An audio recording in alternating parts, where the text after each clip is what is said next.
Amadou Meng, Maître Amadou Souleymane Meng, bonsoir.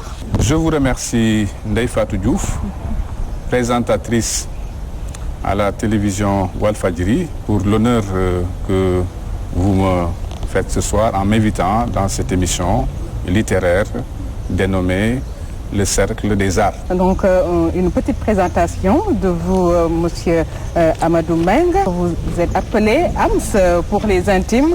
Maître Serigne Amadou Meng, vous avez fait vos études secondaires au lycée Abdoulaye Sadji à Rufisque.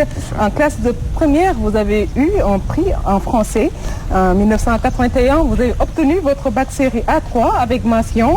De 1987 à 1988, vous avez obtenu votre maîtrise en sciences juridiques, option affaires. Vous êtes inscrit comme avocat au barreau de Dakar en 1992 et vous êtes ancien membre du conseil de l'ordre des avocats. Et pour les ouvrages, Maître Meng, que vous avez eu à publier, il s'agit de La Persévérante, roman paru en 2017, et Florilège de souvenirs, poésie parue en 2018. La Rivale est un roman que vous avez également écrit et qui est paru en 2019. Exploration, c'est un recueil de poèmes paru en 2019. Et Le Taximan, nouvelle parue en 2020. Tous ces ouvrages, monsieur Meng, sont parus aux éditions Harmattan. Et qu'est-ce que vous pouvez rajouter sur cette présentation? Je pense que je ne peux rien ajouter à cette présentation qui cadre parfaitement avec ma biographie. Et monsieur Meng, pour démarrer, on va commencer par votre premier ouvrage qui s'intitule La Persévérante, ce roman paru en 2017. Pourquoi La Persévérante? Le choix de La Persévérante s'explique simplement par le thème, l'importance du thème. C'est parce que j'accorde une importance primordiale à la persévérance, parce que personnellement, tout mon cursus a été fait de persévérance. Je pense que c'est ça qui m'a marqué, parce que généralement, quand on écrit à la suite d'une résilience. On écrit parce qu'il y a des choses qui vous ont marqué dans votre vie. Tout à fait. Et c'est pourquoi, dans ce roman, j'ai cru devoir retracer l'histoire d'une jeune Rufisquoise qui sera en butte à beaucoup de tribulations, à beaucoup de difficultés, à beaucoup de déboires. Et qui, bon an mal an, va surmonter toutes ces difficultés pour parvenir à la consécration professionnelle. Il y a également que j'ai fait, comme vous venez de le dire, l'essentiel de mon cursus universitaire au lycée Abdoulaye Sadji de Rufisque. Et j'ai voulu quand même, par devoir de reconnaissance, faire un clin d'œil à Rufisque. C'est pourquoi j'ai pris comme héroïne principale une Rufisquoise. Donc, dans La Persévérante, il s'est simplement agi de faire l'apologie de la persévérance. Et il s'agit surtout de persévérance scolaire. Mais ce message s'adresse à tout le monde, y compris aussi les professionnels. Et c'est un livre qui doit aussi servir d'appoint aux parents pour qu'ils ne baissent pas les bras, pour qu'ils ne se découragent jamais vis-à-vis de leur progéniture, vis-à-vis de leurs enfants dans le cadre de leur activité scolaire. Chacun doit se persévérer dans la vie, et vous avez parlé d'une persévérante. Il s'agit bien évidemment d'une femme. Oui, il s'agit d'une femme, oui. J'ai choisi une femme comme héroïne. Vous savez, je puis vous dire que lorsque j'ai montré le livre à un ami, dès parution, la première question qu'il m'a posée était celle de savoir pourquoi pas le persévérant. C'est très simple, c'est parce que, comme disait l'autre, les femmes, c'est une mine d'or pour les écrivains.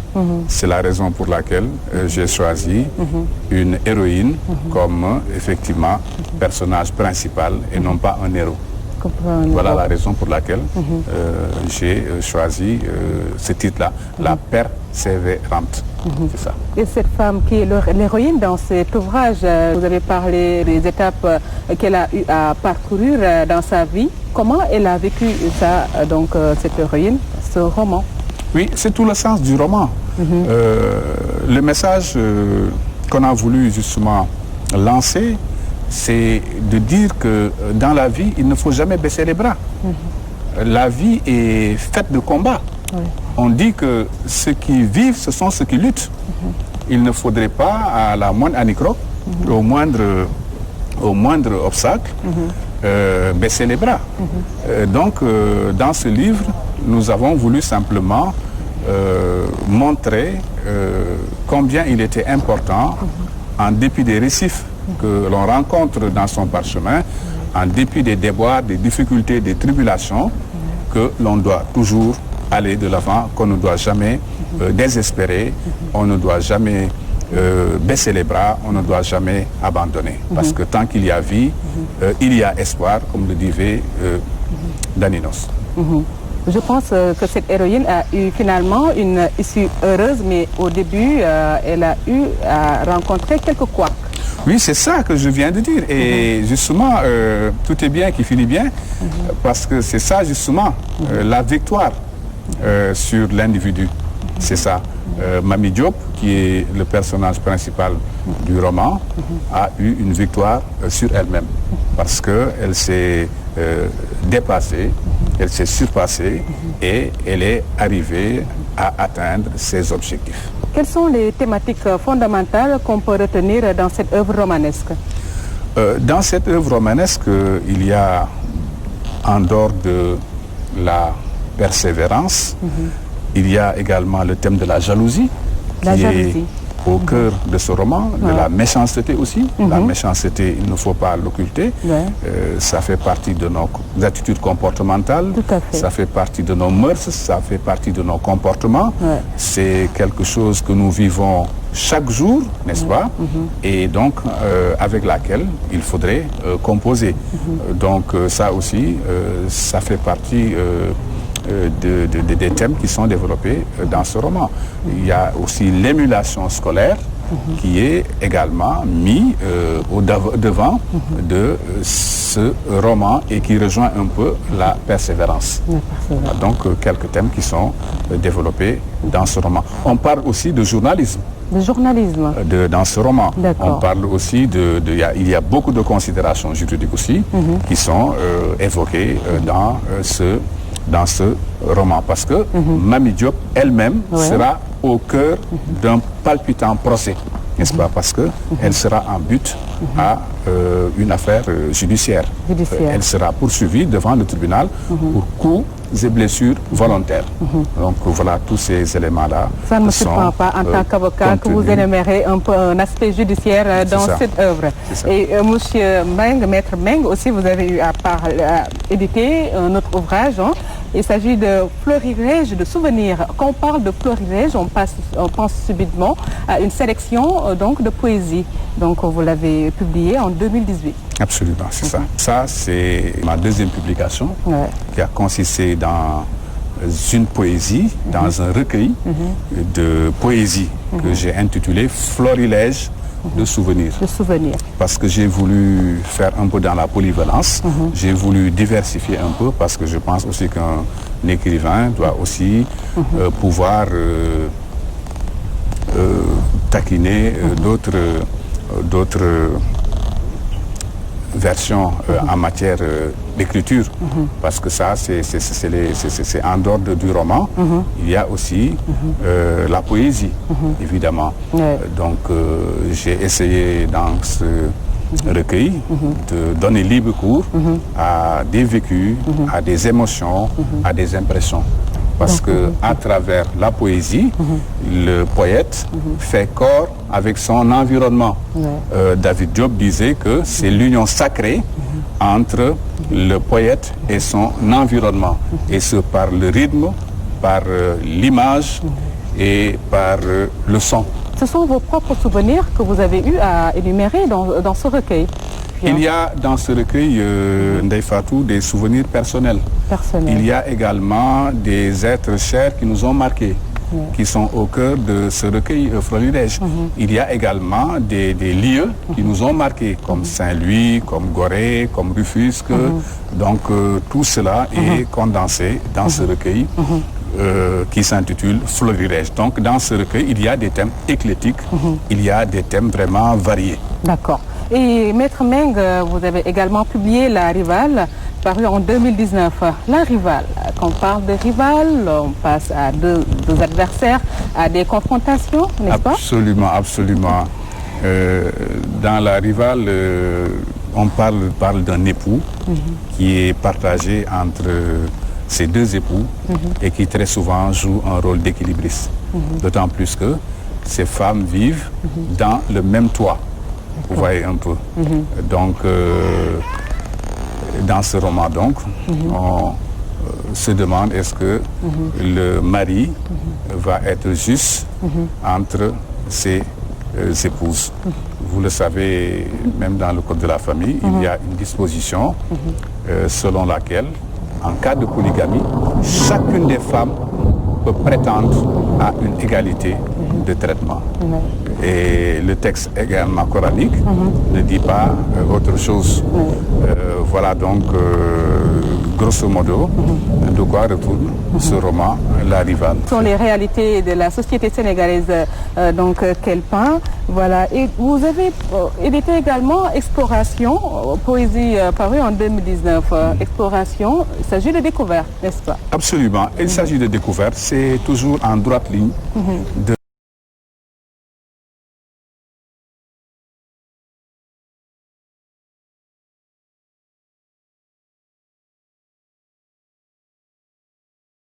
qui essaie de faire corps avec son environnement, qui donne libre cours à ses émotions, à son vécu, à ses sentiments. Ce n'est pas autre chose. Et dans ce recueil, donc, nous avons un peu quand même insisté sur les considérations d'ordre politique, parce que là, quand même, on a eu quand même beaucoup plus d'expérience par rapport au premier recueil. C'est ça que nous avons essayé cette marque-là que nous avons voulu imprimer à ce second recueil. Et le dernier ouvrage, c'est le taximan Monsieur Maître Meng, voilà, on va en parler, le taximan qui reflète aussi tout à fait les réalités du pays de la Teranga. Voilà, déjà, cette œuvre est peinte en taxi jaune et noir, donc ça reflète exactement le titre de votre livre. Absolument, absolument. Le taximan, c'est la dernière production. Le taximan constitue des séquences de notre vie, constitue des pans de la société sénégalaise. Le taximan fait état des tribulations d'un conducteur qui, à bord de son véhicule, reçoit toutes sortes de personnages. Et donc le taximan n'est rien d'autre que le prétexte pour parler de certaines réalités de la société sénégalaise, des réalités avec lesquelles nous sommes tous confrontés, que ce soit dans les couples ou ailleurs, dans les structures professionnelles. Donc dans tous les segments de la vie, nous nous sommes évertués à mettre en exergue ces traits de vie des Sénégalais. Voilà donc ce dont il s'agit dans le taximan. Parce que j'ai déjà dit que à bord de son véhicule, le taximan, il reçoit toutes sortes de personnages. Et il entend toutes sortes d'histoires. Donc dans le taximan, il y a des histoires croustillantes, des histoires gouailleuses, des histoires très très truculentes qui sont justement racontées à travers cette nouvelle. Et puis je dois dire également que j'ai choisi de sortir cette nouvelle parce que j'ai voulu changer un peu de genre littéraire. Après le roman, après la poésie, j'ai voulu taquiner un autre genre littéraire. C'est pourquoi demain je ne désespère pas de produire un essai. D'accord. En tout cas, M. Meng, on aura l'occasion de revenir plus amplement sur cette œuvre romanesque, Le Taximan. En tout cas, nous vous remercions. C'est moi qui vous remercie de m'avoir donné cette opportunité pour justement mettre en exergue les différents ouvrages que j'ai fait éditer jusqu'ici. Et je profite de l'occasion également pour remercier très chaleureusement mon éditeur, c'est-à-dire l'Harmattan. L'Harmattan. Et remercier également votre télévision Walfadjri que je suis assez régulièrement. Merci beaucoup. Je vous remercie.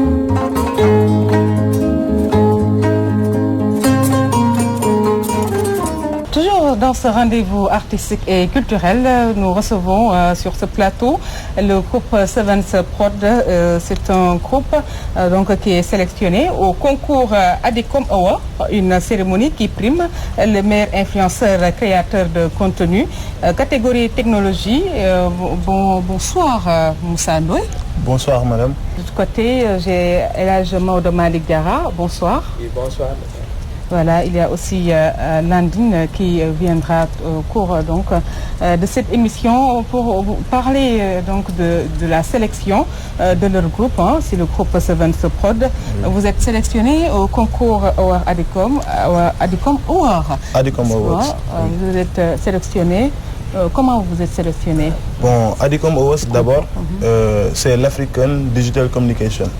C'est une cérémonie qui prime le meilleur influenceur créateur de contenu sur les réseaux sociaux, que ce soit sur YouTube, Instagram, TikTok et aussi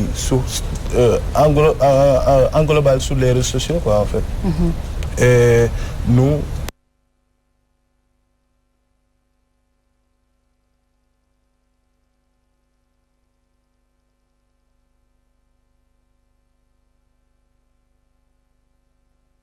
C'est mon deuxième recueil de poésie, exploration, qui signifie découverte, comme vous le dites. Ouais. Donc, dans ce recueil aussi, c'est toujours le poète qui essaie de faire corps avec son environnement, qui donne libre cours à ses émotions, à son vécu, à ses sentiments. Ce n'est pas autre chose. Et dans ce recueil, donc, nous avons un peu quand même insister sur les considérations d'ordre poétique parce que là quand même on a eu quand même beaucoup plus d'expérience par rapport au premier recueil. C'est ça que nous avons essayé cette marque-là que nous avons voulu imprimer à ce second recueil. Et le dernier ouvrage, c'est le Taximan, monsieur Maître Meng, voilà, on va en parler, le Taximan qui reflète aussi tout à fait les réalités du pays de la Teranga. Voilà, déjà, cette œuvre est peinte en taxi jaune et noir, donc ça reflète exactement le titre de votre livre. Absolument, absolument. Le Taximan, c'est la dernière production. Le Taximan constitue des séquences de notre vie, constitue des pans de la société sénégalaise. Le Taximan fait état des tribulations d'un conducteur qui, à bord de son véhicule, reçoit toutes sortes de personnages. Et donc le Taximan n'est rien d'autre que le prétexte pour parler de certaines réalités de la société sénégalaise, des réalités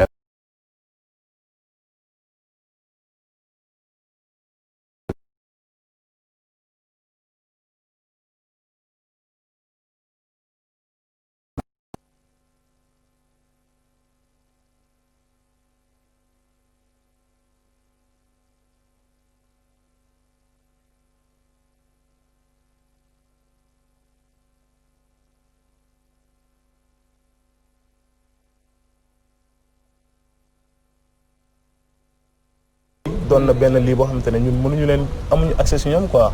xam nga te affaire bi ñun jeunes yi ñoo yor instant bi culture bi. Parce que je pense que c'est l'affaire de tout le monde.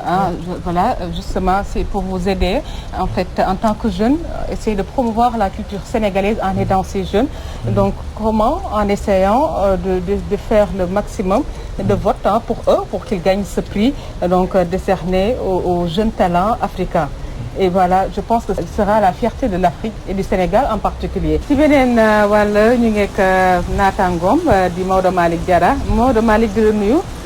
waaw na ngi lay fay soxna Fatou. waaw ñi sélectionné leen ci concours bi donc ngeen di xaar Sénégalais yi ñu voté leen. dëgg la bon comme nu mu ko waxee léegi gis na ni que ministre togolais bi def na benn lancement boo xam ni moom mooy pour lancer kii am élément am. pour gars yi voter ko quoi pour dëkk bi yëpp voter ko. donc pour man su dee togolais yi ñoom noo def booloo boobu. ba bëgg jàppale seen élément donc pourquoi pas nous xam nga ñun sénégalais yi parce que gis na ni que récemment Yacine Diop mooy basketteuse sénégalaise bi def na affaire bu am solo keroog si Instagram lancé na carrément voter pour Mozart te voter pour Mozart c'est voter pour le Sénégal quoi. donc si seen wàllu domaine yan activité ngeen ci faral di def. bon mun na ni que ñun si wàllu lépp luy xam ni production la ak réalisation des œuvres cinématographiques et audiovisuelles dañ siy yëngu quoi. que ça soit muy film ou bien des clips vidéo genre mais ñun si cinéma bi la ñuy gën a yëngu. d'ailleurs sax am na benn court métrage boo xam ne réalisé woon nañ ko déjà. te sélectionné woon nañ ko aussi au niveau des festivals. benn court métrage boo xam ne si affaire exclusion lay wax si femme. bon peut-être un jour aussi dinañ la ko projeter. un de ces jours. inchallah d'accord mais amoo leen ay gàllankoor ci wàllu matériel ndaxte da ngeen utiliser li ci mel ni wàllu caméra ak yeneen pour def seen liggéey. si c'est vrai parce que aussi ay jeunes lañ. en même temps aussi ay étudiants lañ. te tey jii soo nee étudiant rek. la fekk nekkatoo sa kër nga génn sa kër. xam nga na da jël li ngay astour li ngay for pour naa da nga siy jënd matériel day xaw a métti mais bon on a juste essayé xam nga dem ak sunu propre moyen à travers bourse yu ñuy jot di si dajale pour jënd quelques matériels yoo xam ne moom lañ doon actuellement soo duggee sunu seen YouTube. da ngay gis ni que carrément ak matériel yu ndaw yu tuuti yooyu noonu am donc c'est réaliser des choses yoo xam ne gars yi dañuy foog ni que am nañ yenn matériel or que liggéey bee xaw a set rek mën naa ko tuddee noonu quoi. malgré moyens yi ngeen am yéen a ngi ciy góorgóorlu bañ leen di sélectionné ci ADICOM Award bi nga xamante ne ay talents africains lañ ñoo fa nekk. c'est tout ça aussi. d'accord en tout cas ñu leen di wax rek bonne chance. ci concours bi nag ay ndaw yu nekk ci biir Sénégal bëgg a jàppale seen réew. te loolu day yëkkati rek li nga xamante ne moom mooy daraja Sénégal. voilà un grand merci à vous c'est le groupe Sevens Prod. merci à vous Moussa Ndoye. Ouais. Bon, je tiens à remercier d'abord notre responsable de filière, M. Arfan Sarr, parce qu'il a tout sacrifié pour juste créer une filière qui se nomme Production cinématographique et audiovisuelle à l'ISEP de Thiès, l'Institut supérieur d'enseignement professionnel. Donc nous mënuñu ko remercier. di remercier aussi tous les encadreurs yi xamante ne ñu ngi fa. ñoo xamante ne même bu ñu nekkul PCA sax ñu ngi multimédia ñu ngi conseil agricole entrepreneuriat agricole ñu ngi nuyu ñëpp. vraiment am ñu seen fay yéen a def li xamante ne moo nekk suñuy bopp. On vous remercie. Merci à vous également Moussa Ndoye, merci à Maodo Malick, merci à votre accompagnateur Landing également. Et voilà donc reste à donc exhorter davantage les Sénégalais pour qu'ils votent pour vous. Vous êtes le groupe Sevens Prod et vous êtes sélectionné au concours ADICOM Award. Voilà beaucoup de jeunes talents donc qui ont été